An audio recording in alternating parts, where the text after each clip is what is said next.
Check out time.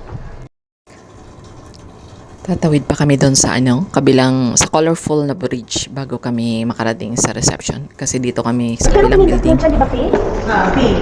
Parking. Sana, tatawid pa lang tayo. Tatawid pa lang tayo. Kahit saan. Mag-bridge ko wala. Oo. Ayan, meron ahas pa. Yan din nasa roof deck.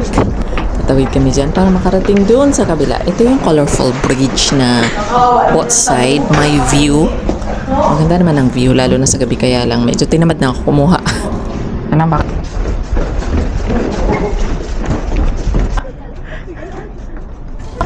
Isa pa uling karugtong ng roof deck.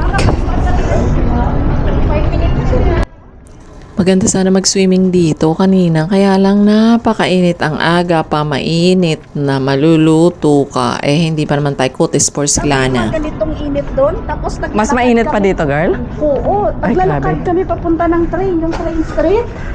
Yung parang wala ka ng karapatan umangal sa init ng Dubai. Kasi na this way to bridge. Dapat pa sa'yo mainit. Mainit. Oh my God. Oh, thank you. Ay, thank you.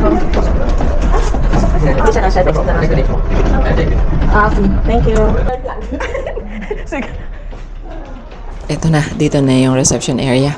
Nag-check out na kami. Upo muna saglit dyan habang nag-aantay ng sasakyan. Uwian na to Sharjah.